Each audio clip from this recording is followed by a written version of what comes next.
الحمد لله رب العالمين والصلاة والسلام على سيد الأنبياء والمرسلين ومن تبعهم بإحسان إلى يوم الدين أما بعد.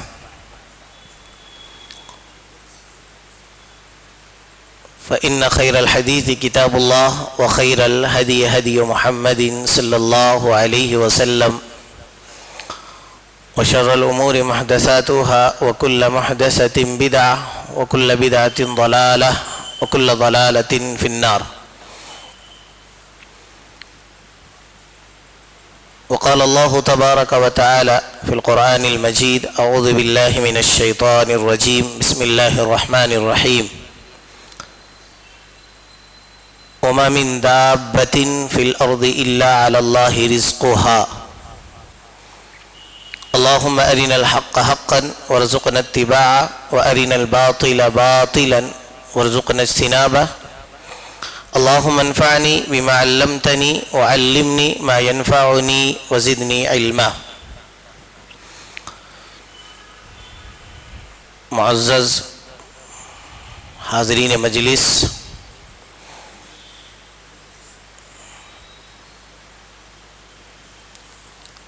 نوجوانان ملت، آج کے اس درس کا موضوع اسباب رزق و برکت. اس موضوع کو ایسے سمجھ لے کہ رزق میں برکت کے اسباب کیا ہو سکتے ہیں. اللہ سے دعا ہے کہ اللہ ہمیں صحیح کہنے کی بعدہ ہم سب کو عمل کی توفیق عطا فرمائے، آمین. سب سے پہلے آپ موضوع سمجھ لیں. ہم صرف اور صرف 5 نقطوں پر بحث کریں گے. 5 نقاط ہوں گے ہمارے خطاب میں آج کے درس میں،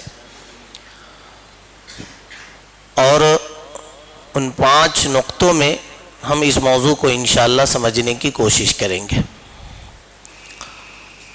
سب سے پہلا نقطہ، سب سے پہلی بات ہم یہ سمجھ لیں کہ رزق کس کو کہتے ہیں، رزق کا معنی اور مفہوم کیا ہوتا ہے. تو لغت میں رزق عطا کو کہتے ہیں، عطا.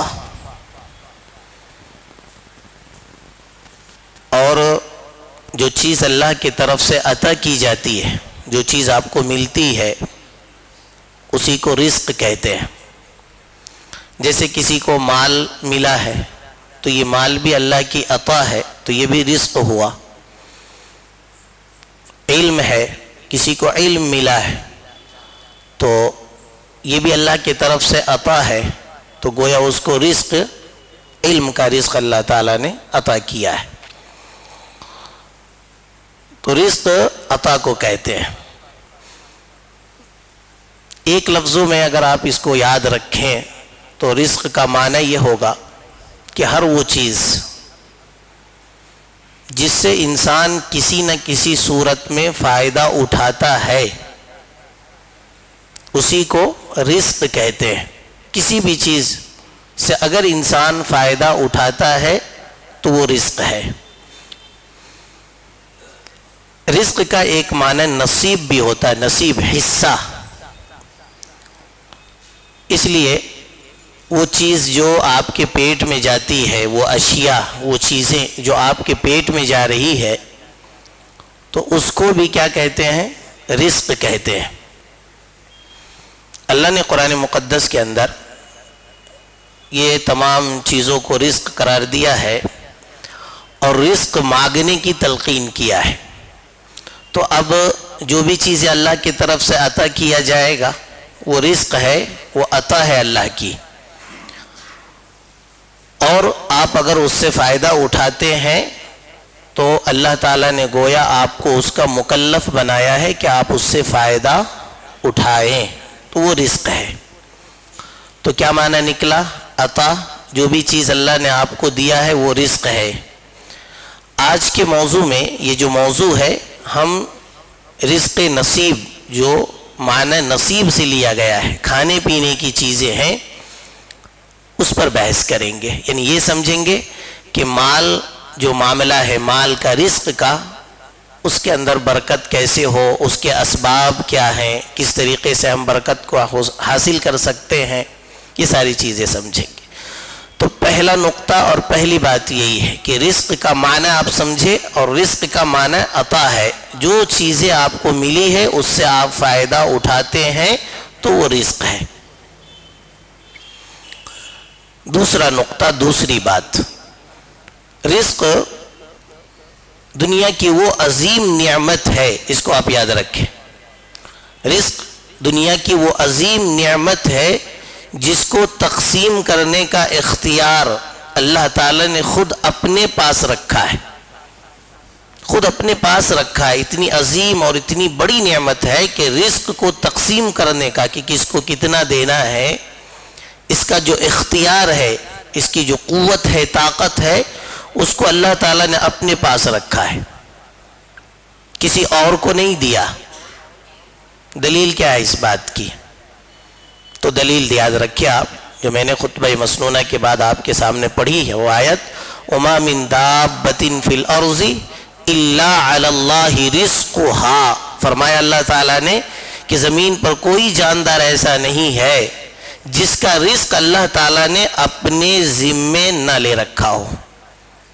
ہر جاندار جو رزق کھاتا ہے، پیتا ہے، اس کا جو رزق کا حصہ ہے اللہ تعالیٰ نے اپنے ذمے لے رکھا ہے. تقسیم آپ پر غور کریں. تقسیم اللہ تعالیٰ کتنی جامع انداز سے کرتا ہے. 4 باتوں پر آپ نظر رکھیں. پہلی بات یہ ہے کہ کب کس کو کتنا رزق دینا ہے، اللہ اس کو بخوبی جانتا ہے. کب دینا ہے رزق، کب، لفظ کب یاد رکھے کہ کب رزق دینا ہے، اللہ اس کو بخوبی جانتا ہے. دوسری بات یاد رکھیں آپ کہ رزق اس کو کہاں دینا ہے، اللہ اس کو بھی بخوبی جانتا ہے. اس لیے سمندر کی سطح میں، گہرائی میں وہ رہنے والی مچھلیاں اور مخلوقات بھی اللہ کے رزق سے فائدہ اٹھاتے ہیں. تو کب دینا ہے، کہاں دینا ہے. تیسرا نقطہ آپ یاد رکھیں کہ کیسے دینا ہے، اس تک رزق کیسے پہنچانا ہے، اس کو بھی اللہ تعالیٰ بخوبی جانتا ہے. اس سے اللہ تعالیٰ بخوبی آگاہ ہے، اس سے باخبر ہے، اس کا علم ہے اللہ تعالیٰ کو. اور چوتھی چیز یاد رکھے کہ کب، کہاں، کیسے اور کتنا رزق دینا ہے. کس مخلوق کا رزق کتنا حصہ ہے، اللہ تعالیٰ کتنا دینا ہے اس کو اللہ بخوبی جانتا ہے. اس لیے دیکھیے، ایک آدمی، ایک مخلوق ہے، کچھ زیادہ کھاتا ہے، ایک آدمی ہے کم کھاتا ہے. کچھ مخلوقات ہیں جو بہت زیادہ کھاتے ہیں، ان کی خوراک بہت زیادہ ہے، لیکن اللہ تعالیٰ اس کا حصہ اس تک پہنچا دیتا ہے. تو یہ اللہ کی ذمہ داری ہے، اور اس کو اللہ تعالیٰ نے اپنے پاس رکھا ہے. وَمَا مِن دَابَّةٍ فِي الْأَرْضِ إِلَّا عَلَى اللَّهِ رِزْقُهَا. کہ زمین پر کوئی مخلوق نہیں ہے، کوئی جاندار نہیں ہے جس کا رزق اللہ تعالیٰ نے اپنے ذمے نہ لے رکھا ہو. اس لیے قرآن مجید میں اللہ نے فرمایا ان اللہ هو الرزاق ذو القوة المتین.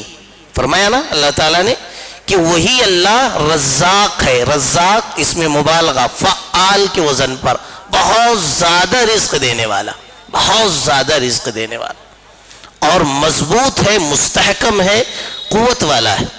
تو رزاق کون ہے؟ اللہ تعالیٰ ہے. نہ جانے لوگ اس رزاق سے ہٹ کر، اپنی نگاہوں کو پھیر کر کدھر کدھر رزق تلاش کرتے ہیں، کدھر کدھر رزق مانگتے ہیں. بہت عجیب لگتا ہے کہ جس رب نے کہا ہو کہ وہی رزاق ہے اور مضبوط ہے، مستحکم ہے، قوت والا ہے، طاقت والا ہے، تو اس کے در کو چھوڑ کر نہ جانے لوگ کہاں کہاں رزق تلاش کرتے ہیں.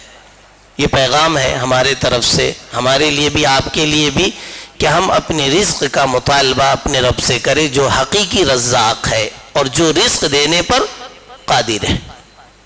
دوسری بات آپ کے سامنے آ گئی کہ رزق عظیم نعمت ہے اور اس کو تقسیم کرنے کا اختیار اللہ تعالیٰ کو ہے۔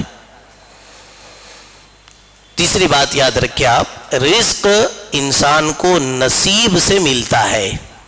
رزق انسان کو نصیب سے ملتا ہے، رزق انسان کو ڈگری سے نہیں ملتا ہے، رزق انسان کو محنت سے نہیں ملتا ہے، رزق انسان کو نصیب سے ملتا ہے۔ جتنا اللہ تعالیٰ نے مقدر کر دیا ہے، جتنا اللہ تعالیٰ نے لکھ دیا ہے، جتنا آپ کے حصے میں ہے، آپ کو اتنا ہی رزق ملنے والا ہے۔ زیادہ رزق، آپ 1 روپیہ اگر آپ کی قسمت میں اللہ نے لکھا ہے، اگر اس 1 روپے کو کمانے کے لیے آپ ہزاروں دکان کر لیں تو 1 ہی روپیہ ملے گا۔ کیوں؟ اس لیے کہ اللہ نے آپ کی قسمت میں 1 ہی روپیہ مقدر کیا ہے، آپ کے حصے کا 1 ہی روپے ہے۔ دلیل کیا ہے اس بات کی؟ تو سورۃ الشورى میں اللہ تعالیٰ فرماتا ہے خود، من کان یرید حرث الآخرۃ نزد له فی حرثہ ومن کان یرید حرث الدنیا نؤتیہ منہا۔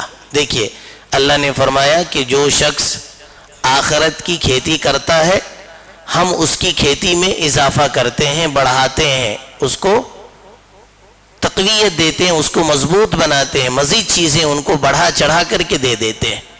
اس لیے ایک نماز پڑھے آپ تو ثواب کتنا ملتا ہے؟ 25 سے 27 گنا تک۔ اللہ اکبر، ایک نماز کا۔ اس کے بعد اللہ نے کہا کہ جو دنیا کی کھیتی کرتا ہے تو ہم اس کو دنیا اتنا ہی دیتے ہیں جتنا ہم چاہتے ہیں۔ سیدھی بات ہے نا، آیت میں کوئی بھید بھاؤ نہیں ہے، کسی چیز کا مسئلہ نہیں ہے، سیدھی بات ہے کہ اللہ نے کہا کہ جو شخص آخرت کی کھیتی کرتا ہے ہم اس کو بڑھاتے ہیں، اور جو شخص دنیا کی کھیتی کرتا ہے ہم اس کو اتنا ہی دیتے ہیں جتنا ہم چاہتے ہیں۔ وَمَا لَهُ فِي الْآخِرَةِ مِن نَصِيب، لیکن دنیا کی کھیتی کرنے والوں کے لیے آخرت میں کوئی حصہ نہیں ہے، آخرت میں کوئی حصہ نہیں ہے۔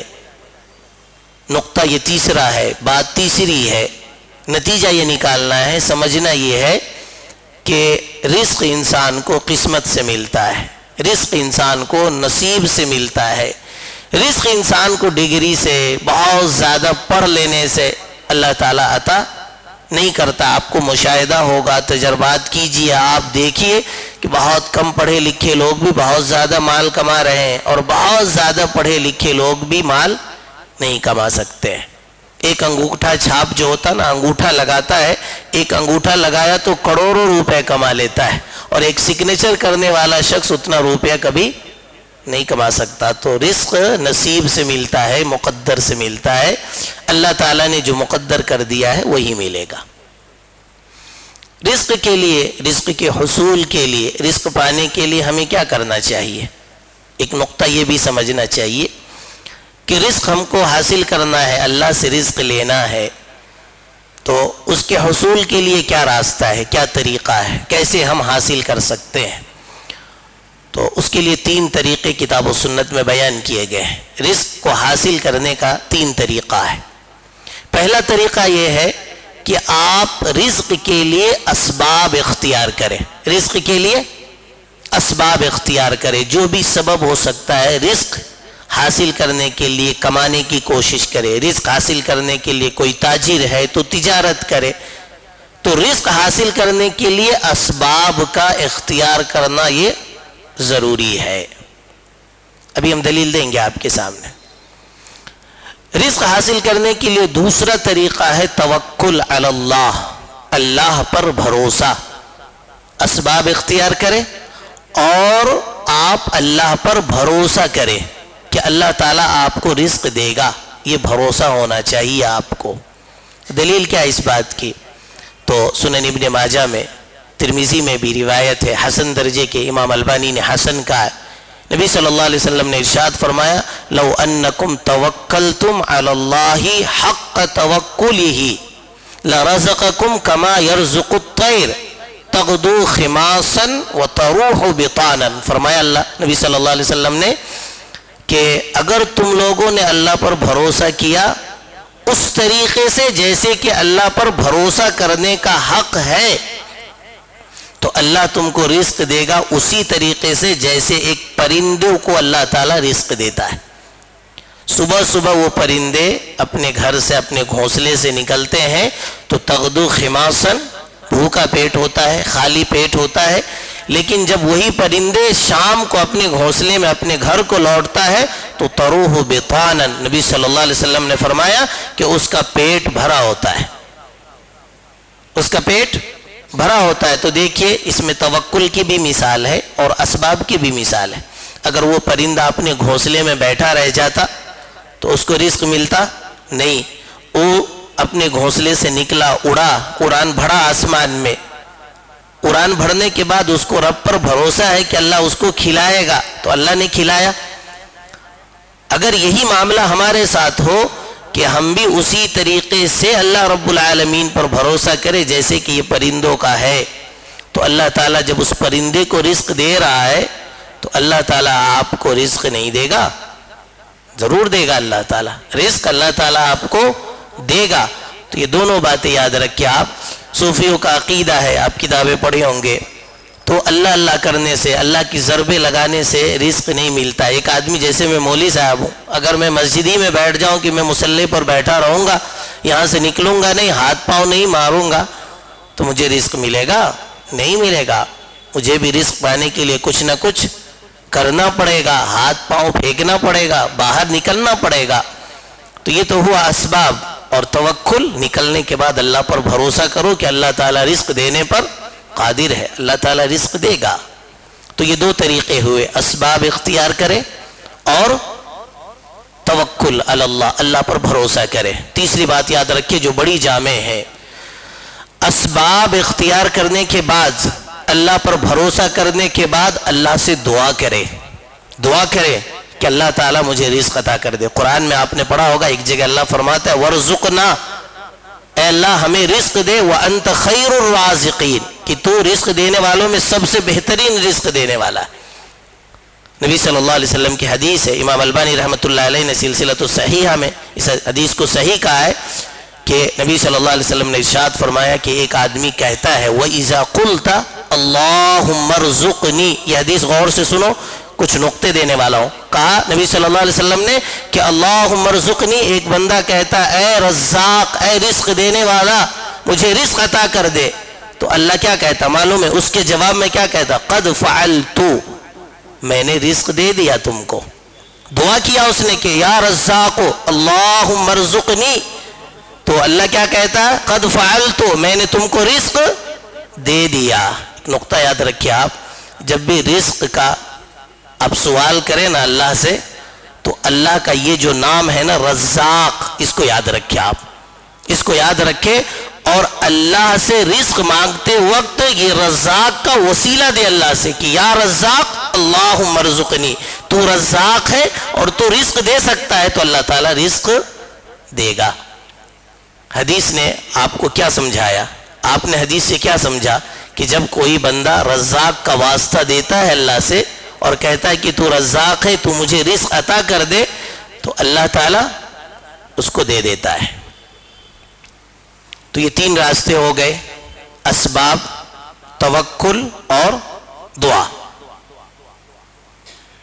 اب برکت کے اسباب کیا ہے رزق میں؟ یہ آخری نقطہ ہے۔ 5 باتیں ہم نے کہی تھی، آپ کے سامنے کہوں گا میں، یہ آخری نقطہ ہے۔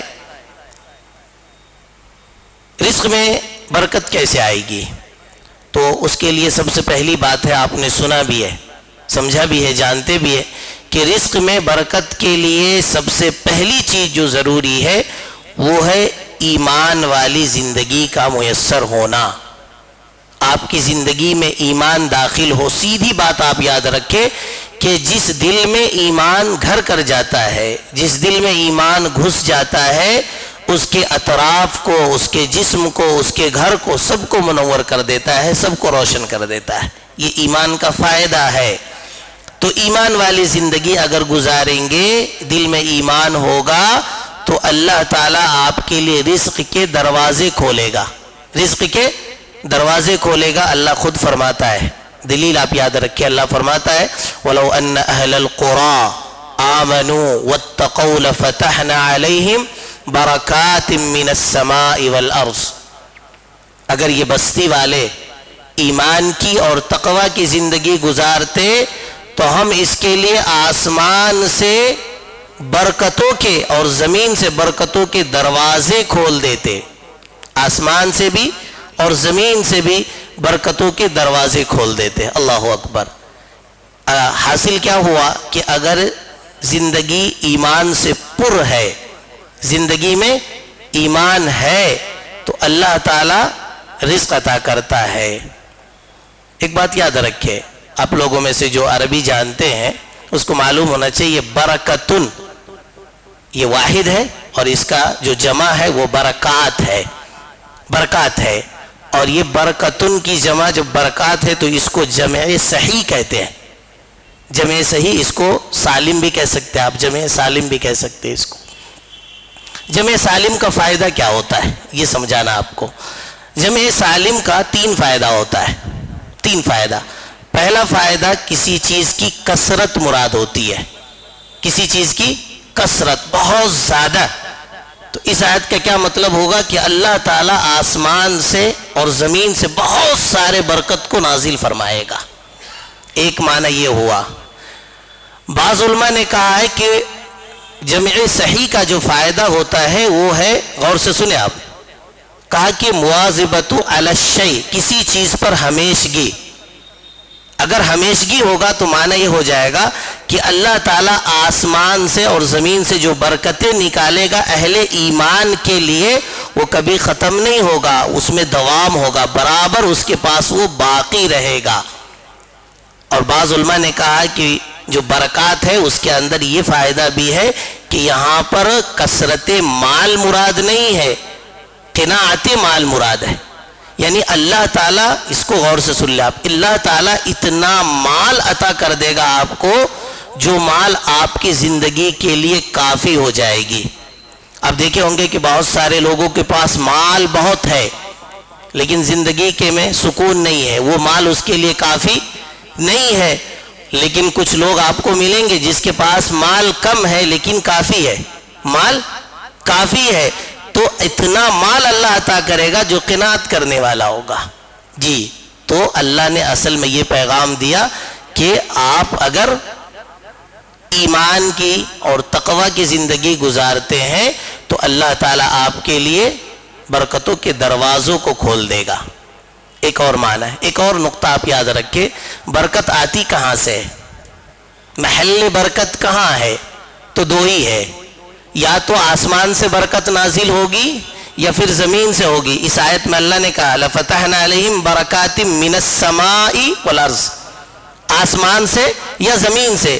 تو محل برکت 2 ہی ہے، ایک تو یا تو آسمان سے بارش کا نزول ہوتا ہے جس کو نبی صلی اللہ علیہ وسلم نے برکت قرار دیا ہے، اور اسی بارش سے اللہ تعالیٰ زمین سے غلے جات، میوے جات، کھانے پینے کی چیزیں، اشیاء خوردنی، ان تمام چیزوں کو پیدا کرتا ہے، نکالتا ہے، اس کی تخلیق کرتا ہے.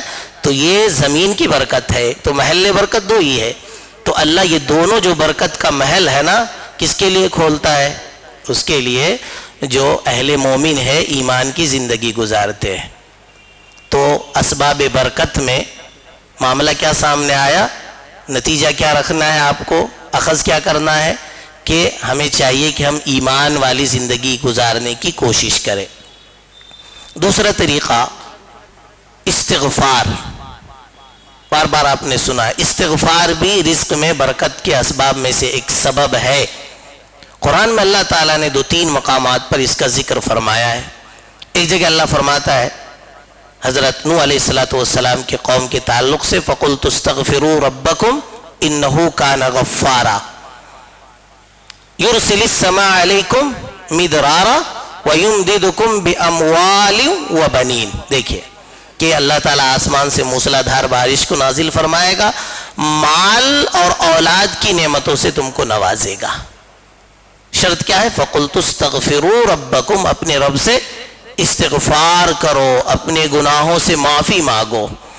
تو ایک فائدہ تو استغفار کا یہ ہوتا ہے کہ اللہ تعالیٰ برکت کو نازل فرماتا ہے، زندگی میں برکتیں آ جاتی ہے.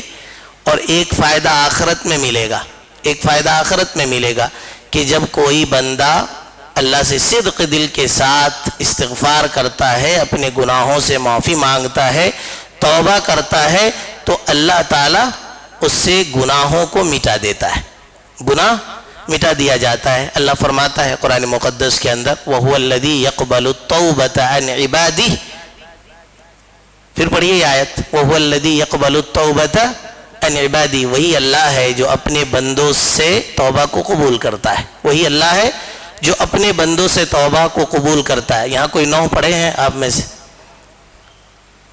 9 پڑھیں گے نا، تو یہ ان جو ہے نا، یہ ان مجاوزت کے لیے ہے۔ مجاوزت کا کیا مطلب ہے کہ کسی چیز کا تعلق پہلے والی چیز سے مکمل طور سے ختم کر دیا جائے۔ تو اگر کسی شخص نے گناہوں سے توبہ کر لیا تو گناہ سے اس طریقے سے پاک کر دیا جاتا ہے کہ پہلے اس نے گناہ کیا ہی نہیں ہے۔ اگر گناہ کا تعلق باقی رہتا نا تو اس آیت کو عربی قواعد کی بنیاد پر ایسا ہونا چاہیے تھا وَهُوَ الَّذِي يَقْبَلُ التَّوْبَةَ مِنْ عِبَادِهِ، لیکن من عبادی اللہ نے نہیں کہا، ان عبادی، کیونکہ ان مجاوزت کے لیے ہے، اور مجاوزت کا معنی یہی ہوتا ہے کہ پہلی والی چیز کا تعلق دوسری والی چیز سے مکمل طور سے ختم کر دیا جاتا ہے۔ جب آپ نے توبہ کیا تو گناہ آپ سے اس طریقے سے ختم کر دیے گئے، مٹا دیے گئے آپ کے نام اعمال سے کہ آپ نے گناہ کیا ہی نہیں ہے۔ تو یہ 2 فائدے، رزق میں برکت استغفار کی وجہ سے، اور نام اعمال سے جو وہ رجسٹر سے جو وہ گناہ اللہ تعالیٰ مٹا دیتا ہے، وہ بڑا ہی اہم ہے۔ ایک راستہ اور بھی ہے، وہ ہے تقوی۔ تقوی کس کو کہتے ہیں؟ آپ سنے ہیں علامہ ابن تیمیہ کی اور دیگر علماء کی آپ اقوال کو پڑھیے تو تقوی کا معنی تو اجتناب ہوتا ہے، بچنا ہوتا ہے، پرہیز کرنا ہوتا ہے۔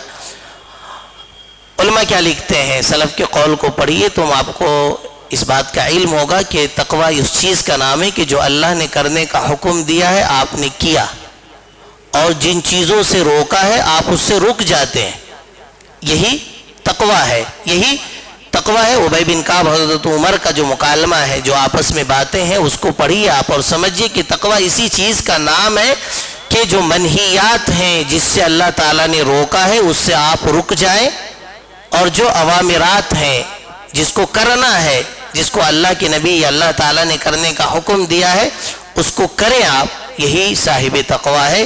تو اللہ تعالیٰ صاحب تقوی کے لیے رزق کا وعدہ کرتا ہے وَمَن يَتَّقِ اللَّهَ يَجْعَل لَّهُ مَخْرَجًا وَيَرْزُقْهُ مِنْ حَيْثُ لَا يَحْتَسِبُ، کہ جب اللہ سے ڈرتا ہے تو اس کے لیے اللہ سبیل پیدا کرتا ہے، راستے نکالتا ہے، اور رزق ایسی جگہوں سے دے دیتا ہے جہاں سے اس کو گمان بھی نہیں ہوتا ہے۔ جی،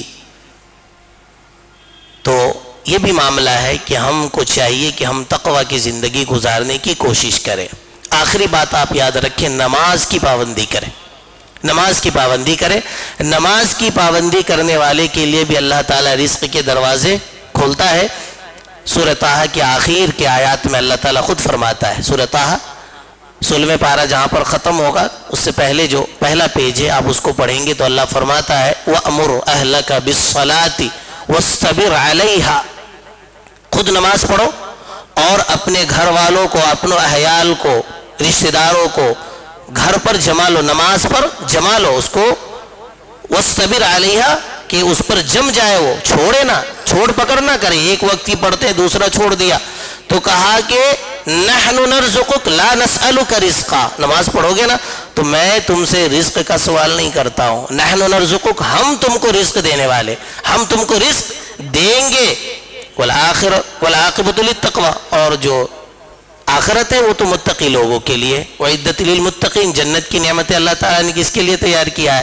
تو صاحب تقوی کے لیے۔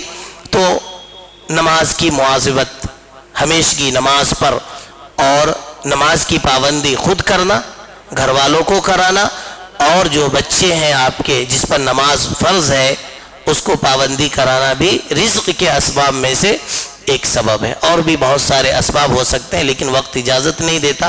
خلاصے کے طور پر یاد رکھیں آپ، رزق یہ اللہ کی عظیم نعمت ہے، یہ اللہ تعالیٰ خود ہی تقسیم کرتا ہے، جس کو جتنا دینا ہے، کہاں دینا ہے، اللہ تعالیٰ اس کو جانتا ہے۔ رزق کے لیے آپ اللہ سے دعا بھی کرے، اسباب بھی اختیار کرے، اور اللہ تعالیٰ سے اللہ پر بھروسہ بھی کرے، توکل بھی کرے، نماز پڑھے، تقوی کی زندگی گزارے، ایمان کی زندگی گزارے، اور گناہ ہوتے ہیں نا، گناہ ہو یا نہ ہو اللہ سے استغفار کرے۔ اللہ تعالیٰ سب سے پہلے ہمیں اس کا مکلف بنائے، بعدہ آپ کو بھی اللہ عمل کی توفیق عطا فرمائے۔ اللہ تعالیٰ جب تک ہمیں اور آپ کو اس دنیا میں زندہ رکھے، اسلام ایمان سلامتی کے ساتھ زندہ رکھے، اور جب خاتمہ فرمائے خاتمہ بالخیر فرمائے۔ وآخر دعوانا ان الحمد للہ رب العالمین۔ السلام علیکم ورحمۃ اللہ وبرکاتہ۔